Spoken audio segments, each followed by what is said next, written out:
Hey everybody, my name is Jacob Coyle. I'm a doctor of physical therapy here at Loudon Sports Therapy Center in Sterling, Virginia.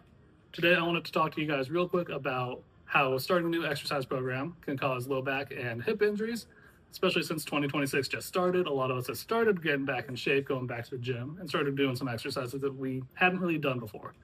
So I want to do a quick overview on how some of these lifting exercises that we're getting back into can contribute to having low back pain.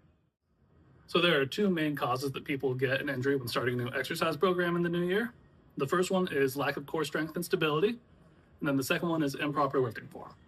The lack of core strength and stability, a lot of people think core strengthening is just doing sit-ups, crunches, planks, things like that. Those are good exercises to get some core engagement. However, that's all static movements or all front to back movements. You don't have any rotational or any side to side movements. So that way, when we do start loading the back, if you don't have that strength and that stability already there, you bend, you twist weird, you pull your low back. So that's one of the main ways that people initially injure their low back. Here at Loudon Sports Therapy Center, we take a very detailed approach. We do a lot of rotational exercises such as pull-off presses, banded chops, banded lifts. We do a lot of rotational components with you to make sure when you do bend to go lift up a case of water or shovel snow, that we don't hurt our back. We also do a lot of overall dynamic stability with core engagement.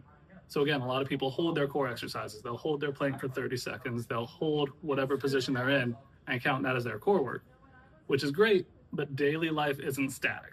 So a lot of times we have that static stability. Once we make you move while holding a load, such as a farmer's carry, a weighted press, anything like that, people's core disengages and they don't know how to maintain that contraction throughout their day-to-day life. So that's one of the main things we're going to make sure that we have a solid understanding of while we're working with you. The second main way that people start getting injured during the new year when they start ramping up their exercise program is they have poor lifting mechanics. Now, a lot of people think, oh, I do a squat in day-to-day life. I can squat down and pick up my phone from the ground when I drop it, or I can squat and pick up that bag of groceries. Well, that is a squat. It becomes a very different movement once you start adding any kind of barbell or dumbbell to the movement. Once you put that external load on that back, a lot of these core muscles have to engage in different planes of motion than they're used to. And that basic movement that you understand becomes a lot more challenging. In addition, any slight deviation from the perfect form you have doing that, like your knee collapsing in or your back rounding, puts a ton of external stress on that low back. And if those muscles aren't prepared and already trained for it, they're not going to know how to handle that force under the load. So when you're starting a new program, it's really important that you've got really good form, especially if you're putting an external load like a barbell or a dumbbell on, and that if you don't know, you have your form checked. Here at Loudon Sports Therapy Center, we're all experts in movement. We've all been athletes. We've all been personal trainers. We know how to move and how to exercise correctly.